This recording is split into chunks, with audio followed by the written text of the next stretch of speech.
Halo semuanya, balik lagi bersama saya Rifai. Nah, di tutor 2.0 kali ini, khususnya untuk mata pelajaran probabilitas statistik, kita di sini masih bahas tentang hipotesis testing, khususnya adalah untuk uh, anormal single sample part 2. Nah, sebenarnya apa yang telah kita pelajarin di materi sebelumnya itu udah mencakup semuanya.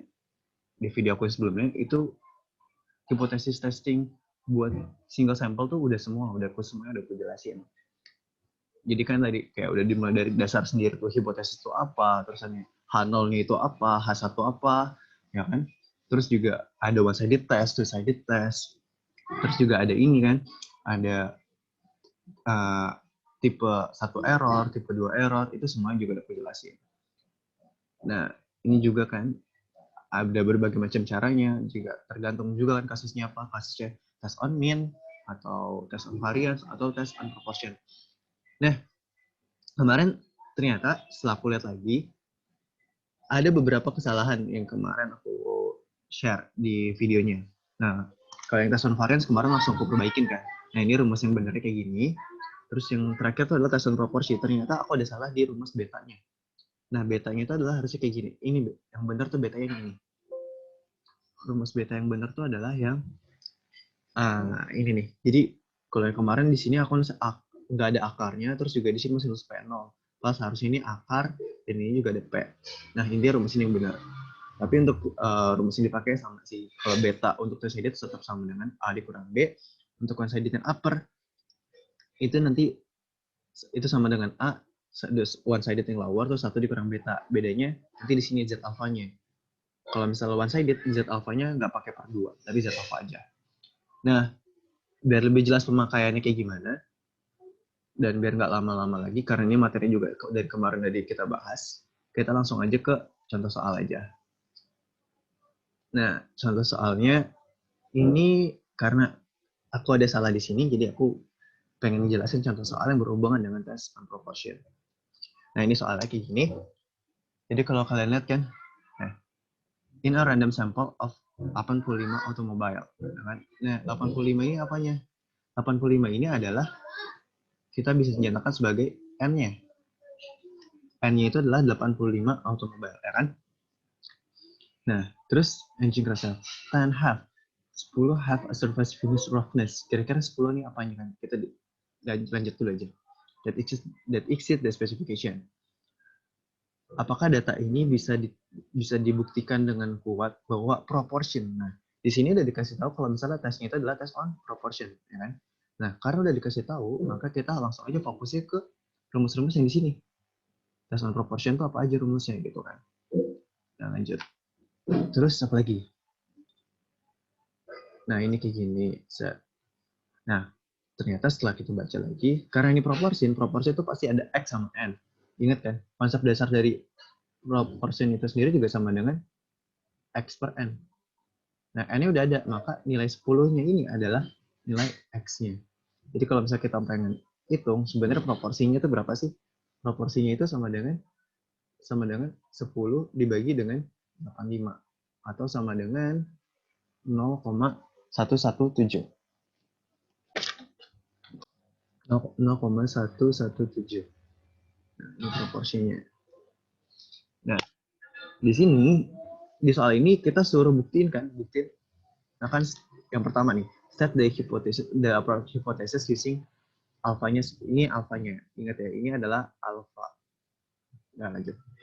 Nah, untuk menguji hipotesis, tentu kita harus langkah pertama apa? Langkah pertama ya tetap aja kita harus tentukan dulu kan si H0 itu berapa, H0 sama H1 berapa. Nah, kita tulis dulu aja H0-nya, nah sama H1-nya itu berapa.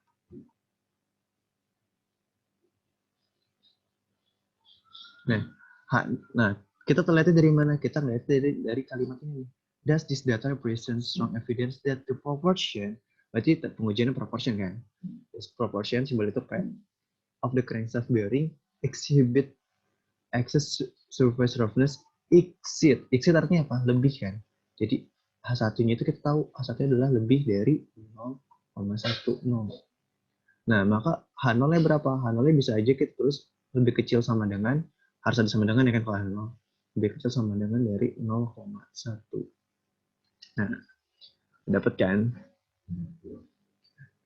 State the test. Nah, dari sini aja pun kita udah tahu kan, kalau misalkan ini tuh adalah kasus apa? Nah, ini tuh dari sini kita udah tahu kalau misal kasusnya ini adalah kasus test on proportion one-sided, ya kan? One-sided yang apa? Tandanya ini lebih besar kan, berarti one-sided yang upper.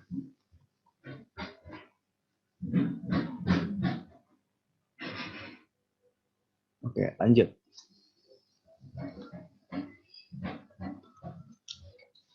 Nah, kita lihat lagi rumusnya kan. Rumusnya apa? Nah, di test on proportion kita cuma lihat ke Z0-nya ini, rumusnya Z0 X min X dikurang NP0 per akar dari NP0 dikurang 1 min P0. Kita bandingin sama Z alpha kalau karena one sided. Nah, udah kita tes dulu aja. Nah, kita hitung dulu untuk yang nilai Z0. Z0 kita rumusnya dia apa kan? X dikurangin NP0 per akar dari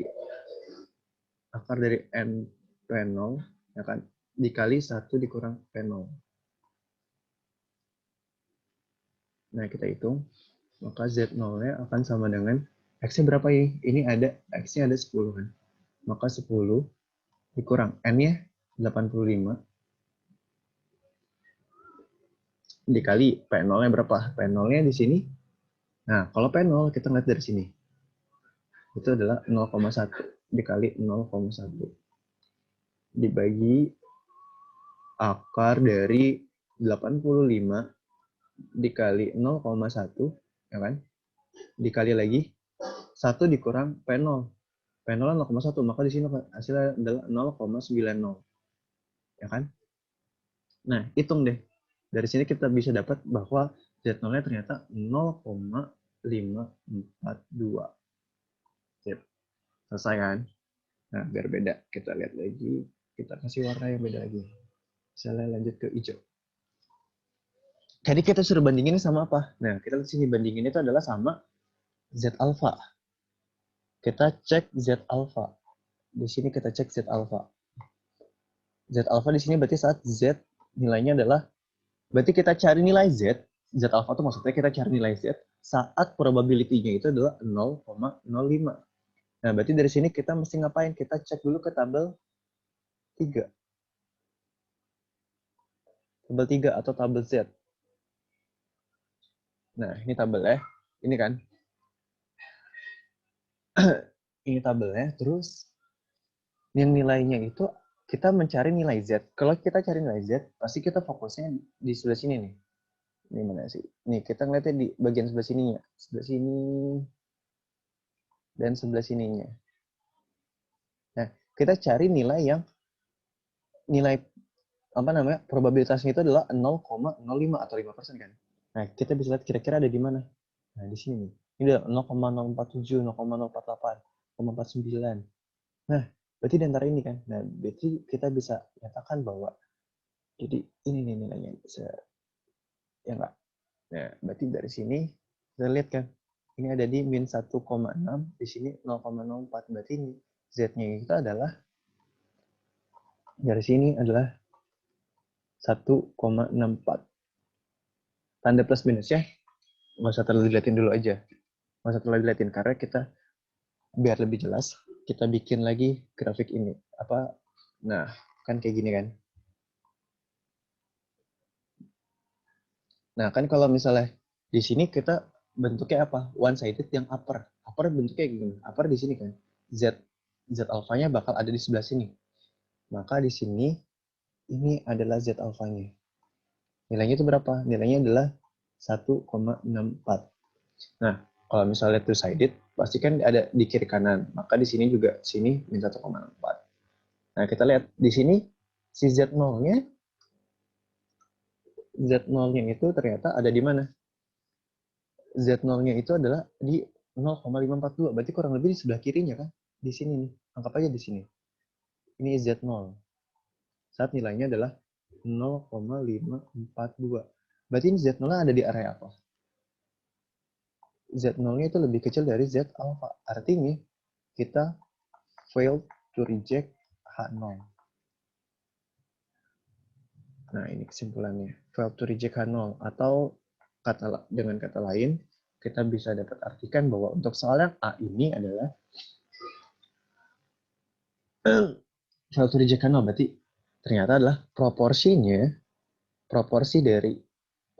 dari datanya ini of proportion of crankshaft dengan crankshaft bearings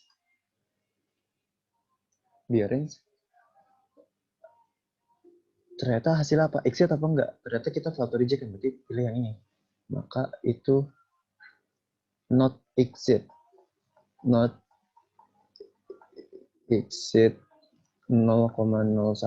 Nah, itu dia jawabannya.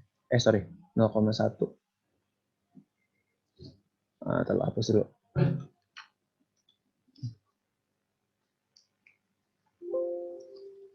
Bentar. Salah. Pencet. Bentar ya, aduh kepencet tadi. Sip. Dah. 0,1. Lanjut, kita ke soal berikutnya, soal B. Kita lanjut ke soal B. If it's really the situation that exist, nah, lanjutnya di sini ya, biar lebih kelihatan. Untuk yang soal B, nah ini soal B yang di sini. Soal B, if it's really the situation that, nah ternyata dikasih tahu jika ternyata adalah si proporsinya itu adalah yang benar 0,15 ya kan? How likely is that the test procedure in part A will not reject the null hypothesis? Nah, itu gitu kan. Artinya apa? Nah, maksudnya di sini adalah kita diminta dikasih pertanyaan tentang apa? Masih ingat gak? Kita lihat lagi nih. Balik ke konsep probabilitas. Nah, kan di A itu kita failed to reject kan? Failed to reject H0. Ternyata H0-nya itu adalah salah. Berarti muncul tipe error kan? Muncul error ini kan?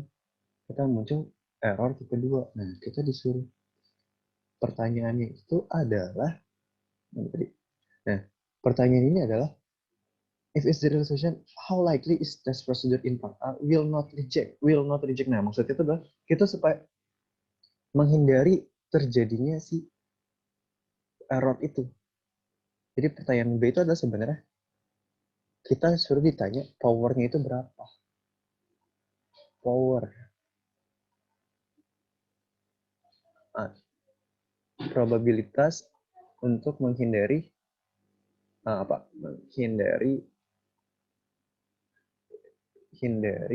probabilitas dari menghindari si nilai error tipe 2 atau beta. Nah, cara ngitungnya gimana? Berarti di sini kita harus ngitung dulu nilai betanya berapa kan? Nah, cara ngitung beta gimana? Lihat lagi ke rumusnya. Ini kan beta. Untuk yang one sided yang upper. Berarti rumusnya tinggal ini kan. P0 dikurang P ditambah, ingat ini Z alpha. Karena dia one sided. Kalau two sided tetap alpha per 2. Kalau one sided Z alpha aja. Jadi rumusnya itu ini ya. Beta sama dengan kita sudah nyari fluxnya dari P0 dikurang P ditambah Z alpha, ya kan? Dikalikan dengan akar 1 min, P0 dikali 1 dikurang P0 dibagi dengan N. Per, berapa tuh? Pernya apa? Per akar dari P 1 dikurang P per akar N. Per N. Nah, ini rumusnya. Yaudah, masukin aja kan. Berarti betanya itu adalah flux dari fluxnya. N0 tadi berapa? P0 dari soal yang A itu berapa? 0,1. Dikurangin P-nya yang ternyata yang baru. P yang barunya berapa? 0,15. 0,15. Ditambah Z alfanya. Z alfa tadi nilai berapa? 1,64. Nah kan? Dari soal yang ini 1,64. Terus ini tadi apa tadi? Z alfa 1,64, P0 0,1. Dikali akar dari 0,1. 1 dikurang 0,1, 0,9. Dibagi dengan akar N. Dibagi dengan N. N-nya berapa? 85. Dibagi akar dari, nah ini P-nya 0,15 dikali 1 dikurang 0,15 berapa? 0,85 dibagi dengan 85 lagi. Nah, jadi betanya itu kalau kita hitung pakai kalkulator, hasilnya adalah sama dengan 0,0868. Nah, di sini kan arti kita suruh nyari lihat ke di sini nih, ke tabel Z lagi. Ini kita suruh cari ke tabel Z kan. Ke tabel 3 atau tabel Z. Ya kan? Nah, tabel 3 atau tabel Z. Nah, berarti di sini kan di sini kita lihat angkanya di sini cuma 2 angka di dalam koma kan. Berarti dari ini kita bulatin lagi. Jadi betanya itu tuh ternyata mendekati dari 0,0 ini dibulatin jadi 0,09 kan. Nah, kita cari ini artinya, kalau ini artinya nilai Z-nya itu adalah 0,09. Maka probabilitasnya berapa? Kalau ya kan, udah kita mencari nilai probabilitas saat Z-nya 0,09. Saat Z-nya 0,09, berarti cari dulu saat 0,0 ini kan. 0,09 berarti yang mana? Yang ini.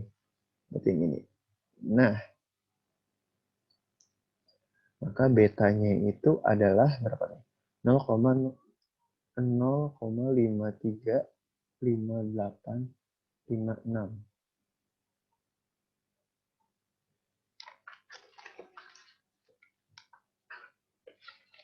Bentar, bisa diambil ya. Push.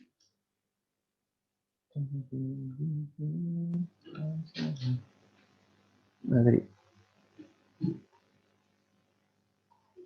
Ya kan? Sip. Lanjutnya lagi. Berarti apa? Betanya segini, maka powernya berapa? Power, ingat kan apa rumusnya? 1 dikurangin beta atau 1 dikurangin 0,53586. Nah, jadi nilainya adalah berapa? Coba hitung. 1 dikurang 0,53586.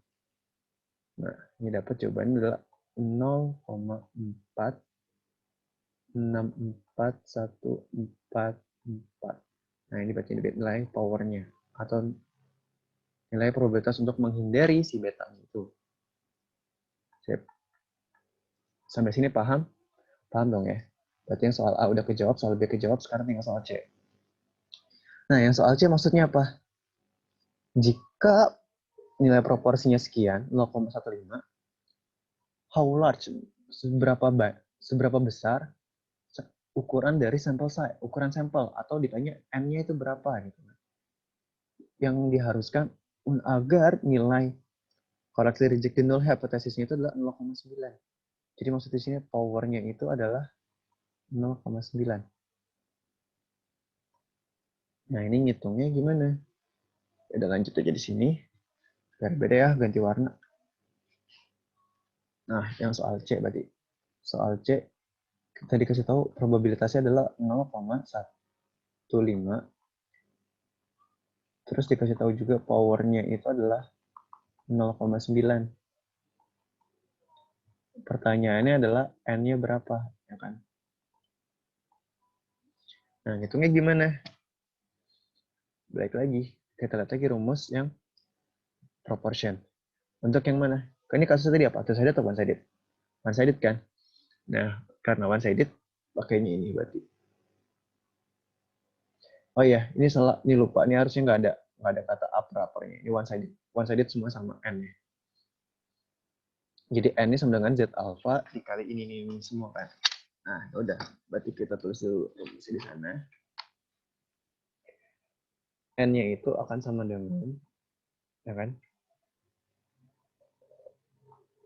Z alpha dikali akar P0 1 min P0 kan ditambah Z beta sama dikali akar P1 min P dibagi dengan P dikurangin P0 dikuadratin, jangan lupa. Nah, ini kasih biar jelas lagi. Aduh, salah pencet. Nah, ini gimana kan hitungnya? Kita tahu powernya 0,9. Maka kalau power 0,9, maka kita beta juga tahu kan. Beta berarti tinggal 1 dikurangin power. Atau sama dengan 1 dikurangin 0,9. Maka nilai betanya di sini adalah 0,1. Kan? Nah, di sini ada Z alpha. Alfanya masih sama kayak tadi. Alfanya masih yang 0,05 atau 5%. Nah, berarti di sini tadi Z alfanya adalah 1,64. Di sini kita suruh cari juga nyari nilai Z beta. Z beta berarti nyari nilai Z saat probabilitasnya itu adalah 0,1. Nah, di sini kita cari yang nilainya 0,1 mana? Ini adalah 0,103, 1,02, 1,0098. Nah, deketin sini kan, berarti si ada di sini. Ya kan? Maka Z-nya berapa di sini? 1,28. 1,28. Iya. Iya. Bentar ya. Aduh, kehapus lagi. Gak sengaja. Bentar. Oke, lanjut dulu. Tadi Z betanya sama dengan 0,1 kan. Kan tadi terus nih alfanya 0,05. Z alfanya berapa tadi? Z alfanya 1,64. Z betanya 1, berapa? 28. Sama karena kalau one sided tanda plus minusnya ngaruh. Cuma kalau misal untuk yang upper itu pasti positif. Intinya gitu sih. Tadi soal pertanyaannya apa? Tulis lagi dulu di sini. Tadi pertanyaan itu adalah kita ditanya nilai yang untuk soal C, kita ditanya nilai N saat P-nya itu adalah 0,15 dan powernya 0,9. Ya kan kayak gitu tadi pertanyaannya. Ya udah, sekarang kita tinggal hitung kan. Jadi rumus ini kan N sama dengan Z alpha dikalikan dengan P0 1 dikurang P0 ditambah Z beta akar P1 dikurangin P per P0 dikurangin P. Nah, ini jangan lupa dikuadratin. Belajar masukin. Z alfanya berapa nilainya? 1,64 dikalikan dengan akar. Akarnya berapa? P0-nya balik lagi ke soal A kan. Soal A, P0 itu adalah 0,10. Berarti ini 0,1. 1 dikurang 0,1, 0,9 kan. Ditambah Z betanya di sini jadi 1,28. Akar 0,15, P-nya 0,15 kan. 1 dikurangi 0,15 berapa? 0,85. P0 dikurang P. P0-nya 0,1 dikurangi 0,15. Jangan lupa dikuadratin. Nah, ini tinggal dihitung aja. Kalau kalian hitung, itu hasilnya itu adalah 360,27. Nah, ini artinya N-nya juga itu mendekati berapa? 361. Nah, ini jawabannya.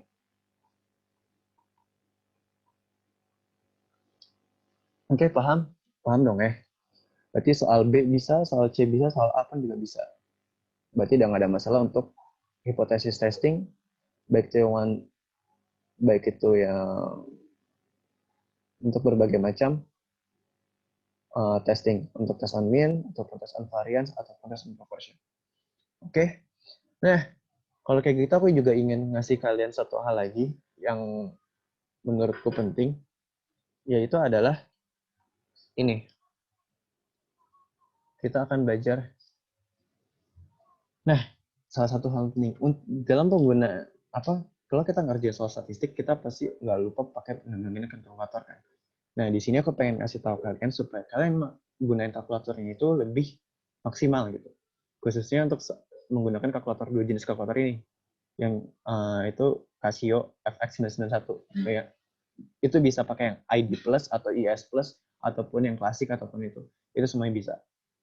Pokoknya minimal kalkulator yang inilah bentuknya kayak gini. Kalau yang ini lebih canggih lagi. Nah, khususnya di sini kita akan belajar untuk fungsi tabel sama fungsi dari statistik. Fungsi mode tabel dan fungsi mode statistik. Nah, kita ingat kan ada soal kayak gini kan? Ada soal ini. In a particular study on beams, bla bla bla. Ingat kan ini soalnya kemarin ada di slide di video aku sebelumnya. Nah, di sini kita akan diminta using a probability plot. Ingat kan, kalau bikin probability plot kemarin suruh ngapain dulu? Nah, pertama kita suruh sortir, habis itu hitung ini. Nah, kalau sortir kan gampang ya, ini tinggal dari sini juga kelihatan kan. Berarti paling pertama siapa? Kedua 9. Berarti kan urutannya ini 1, terus yang kedua dia, ini yang kedua, ini yang ketiga, ini yang keempat, ini yang kelima. Sortir gampang, ini nggak ada masalah. Nah, ini juga sebenarnya gampang. Cuma lebih enaknya lagi kalau misalnya kita bisa menggunakan kalkulator. Ya enggak? Kan kemarin ingat kan kita harus bikin tabel dulu kayak gini kan, tabel J. Berarti karena dia ada 5, J-nya itu ada 1, 2, 3, 4, 5. Terus bikin XJ. XJ-nya ini yang hasil urutan dari sini kan. Ini yang 229. Terus ini yang 230. Habis itu ini 231, 232, 233. Ya kan, kemarin gini kan. Habis itu kita bikin yang ini. J min setengah per akar M. Nah, di sini aku pengen ngasih tahu kalian caranya gimana kalau misalkan pakai kalkulator. Kan kalau kalian hitung, kalau cuma 5 data masih sedikit sih. Tapi kalau misalnya udah banyak kan, repot juga kan kalau misalnya hitung satu-satu, hitungin masukin 1 dikurangin setengah dibagi 5. Nah ya udah, kita buat aja ini sebagai ini kan fungsi terhadap C. Kita bikin aja ini sebagai kayak fungsi terhadap X gitu kan. Kalau fungsi terhadap X jadinya apa? X dikurangin setengah dibagi N-nya berapa? N-nya 5 kan. Nah ini kan. Nah ini. Nah berarti di sini aku pengen jelasin cara pakai kalkulatornya. Nah ini kalkulatornya kayak gini. Caranya gimana? Caranya, ini aku pakai yang 991 IS, yang paling banyak dipakai. Tinggal mode, kita masuk ke menu table. Table di sini ada di menu berapa? Menu 7. Masukin 7. Dia minta FX. Nah, FX-nya baru kita masukin ke rumus ini. Berarti pakai ini. Nah, untuk huruf X gimana? X ada di sini kan, tinggal. Berarti di sini warna merah, berarti pakai yang alpha. Alpha X dikurangin setengah, ya kan? Dibagi N-nya ada berapa? 5. Ya udah, ini tinggal enter sama dengan. Startnya kita mau dari mana? 1 kan, mulai dari 1. Oke aja. Diakhirin berapa? 5. 1 sampai 5 kan? Udah, N-nya di 5. Stepnya berapa? Bikin naikin 1 terus kan. Udah naikin berarti 1. Stepnya 1. Udah muncul tabelnya. Udah dapat. Dari sini kita bisa tahu nilainya 0,1, 0,1, 0,3, 0,5, 0,7, 0,9. Ini udah, berarti sini tinggal masukin kan. Mana tadi? Berarti ini udah tahu hasilnya 0,1, 0,3, 0,5, 0,7, 0,9. Tinggal pakai kalkulator aja. Nah, ini fungsi yang pertama. Nanti buat ininya tetap ngitung sendiri. Nyari nilai Z tetap manual, yang lainnya tetap manual. Aku pengen kasih tahu, ini salah satu fungsi tabel atau mode tabel di kalkulator. Lanjut, ini ada, aku ini ngambil contoh kasus soal yang kemarin juga. Kalau kalian ingat, aku pernah bikin soal kayak gini kan. The sodium content blah blah kayak gini. The sodium content of 300 mg. Nah, kayak gini. Nah, di sini kita suruh bikin konstruksi I. Ingat kan ini CI ini test on mean kan, time that mean. Berarti ini test on mean. Test on mean, ya kan? Terus, tapi di sini kita nggak tahu. Di sini kita cuma dikasih data, kita nggak tahu nilai X bar-nya berapa, kita nggak tahu standar deviasinya berapa, atau variansinya berapa. Nah, aku mau kasih tahu ke kalian cara yang cepatnya itu gimana. Kan kalau misalnya, tahu sendiri kan rumusnya, kalau X gampang lah, tinggal cuma dijumlahin semua, dibagi banyaknya, dibagi, ini ada berapa data sih? Ada 20, dibagi 20 selesai kan. Jumlahin bagi 20 gampang.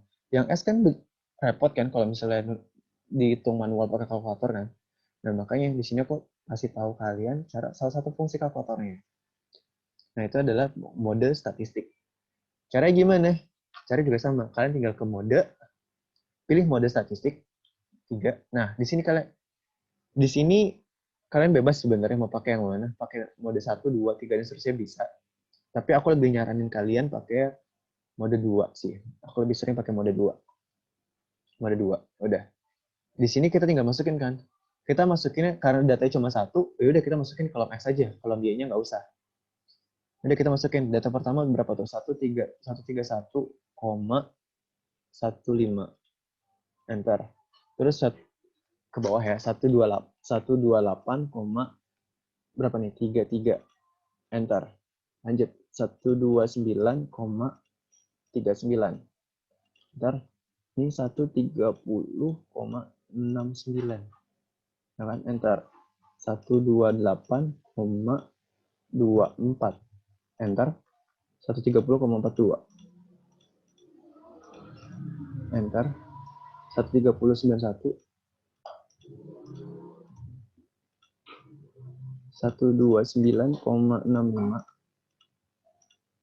129,53, ya kan? Lanjutin dulu. Baru 9. 129,54. Terus 130,14. 130,12. Lanjut lagi. 129,64. Lumayan kan capeknya kalau misalnya hitung manual tuh. Kalau kayak gini kan bisa lebih cepat. Kalian tinggal inputin datanya. Aduh lupa. 9,29. 194, 129, 129,78, 128,77, 128,71, ya kan? Lanjut 130,92. Oke, 2 lagi. 130,72. Lanjut lagi 129 terakhir. Udah. Dari sini kalau kalian mau ngecek tinggal cek aja. 13115, 2833 dan seterusnya. Nah, kalau udah sama, ya udah. Kita tinggal pencet AC, artinya kita input datanya. Habis itu kita pilih save, habis itu nih pilih start. Karena kita di sini pengen cari variabel kan, variabel X bar sama ini itu ada di mana? Ada itu di sini. Ada di 4. Pilih nomor 4. Nah, ya udah. Kita butuh X bar kan? Tinggal pilih 2. Habis itu sama dengan. Nah, dapat tuh nilai. 129,747. 129,747. Ya kan? Lanjut. Kalau misalnya yang lain apa? Yang S gimana? Tinggal pilih lagi kan. Save 1, habis itu pilih nomor 4 yang variabel. Nah, pilihnya apa? Kita pilih S. Karena ini adalah standar deviasi dari sampel. Berarti pilihnya S. 4. Tadi kita nginputin di mana? Di X kan? Berarti yang bisa XX. Berarti yang 4. XX-nya berapa? Nah, dapat kan? 0,8764. Tinggal 0,8764. Udah selesai. Nah, di mode ini tuh nggak, nah kan? Udah selesai. Nah, mode ini itu nggak cuma serta-merta cuma ada variabel ini doang. Bisa X bar, SX bisa, Y bar kalau misalnya kalian input di Y-nya juga bisa dapat nih. Nah, nggak cuma ini doang. Ada juga mode yang lain. Ini misalnya pilih dulu. Nah, AC. Nah, ada juga mode lain. Misalnya siapa tahu kan nanti ke depannya kalian di statistik tuh pasti ada yang gunain namanya fungsi sum. Nah, ini nilai dari sigma x kuadrat, sigma y kuadrat, sigma x, ini semua juga bisa dicari. Misal aku pengen tahu kan, nilai jumlah data ini berapa sih sebenarnya? Berarti kita bisa sigma x. Sigma x kan berarti pilih 2. Sigma x ternyata berapa? Tuh 2594,94. Maka di sini 2594,94. Nah, di sini sigma x-nya adalah berapa tadi? 2594,94. Coba kita tes, kita ke X bar ya. 2594,94 dibagi dengan 20 data kan. Sama dengan berapa? Nah, balikin lagi. Kalau udah, jangan lupa dibalikin ke mode comparison. Pilih 1. Coba hitung ya ini. 2594,94 dibagi, per 20. Hasilnya berapa? Sama kan? Sama kayak X bar kan? Nah, itu dia. Ada banyak dan sisanya kalau misalnya kalian mau coba-coba, silahkan coba-coba sendiri. Oke, mungkin untuk itu untuk hari ini kita ini dulu. Nah, ini tugasnya. Tugasnya kali ini lebih simpel. Jadi kita bakal untuk tugas tutor 4 untuk mata kuliah Propstat, kita bakal ada games, statistik games. Nah, ini games itu akan diadakan hari Jumat 20 November. Jamnya jam 8 malam waktu Indonesia bagian barat. Nah, ini gamenya ini bakal dikerjain secara grup. Jadi kalian kan udah kurang lebih di kelas Propstat A tuh aku punya ada 60 anak. Ada 59 sih sebenarnya. 59. Jadi kita dibagi 10 grup. Jadi kurang lebih nanti isinya setiap grup tuh bisa 5 hingga 6 orang. Games itu ngapain? Games tenang, nggak terlalu kita bakal have fun di sana. Jadi nggak bakal seru-seruan pokoknya. Tapi tetap juga karena ini berhubungan dengan pelajaran, ada hal yang harus dipelajarin. Itu dari pelajaran aja dari video tutor 2 atau video tutor 4 ataupun juga dari sumber lain boleh. Kayak tentang itu. Nah, syarat untuk timnya kayak gimana? Tadi kan udah bilang 5 hingga 6 orang. Nggak ada tim yang overpower, jadi semuanya akan dibuat sama rata. Jadi jadi nanti kalian bakal bikin grup sendiri, di mana grupnya itu nanti ada yang IPK-nya tinggi, rendah dan medium. Nanti kalau misalkan kalian udah dapet timnya, kalian registrasi timnya itu di link ini bit.ly/statgames hingga hari Rabu. Aku tunggu daftarnya sampai hari Rabu 18 November 2020 jam 10 malam paling telat. Nah, kalau kalian nggak daftar atau kalian nggak ikut pada hari H-nya, ya udah berarti nilai kalian ya. Oke, kalau kayak gitu itu aja. Dan seperti biasa, terima kasih.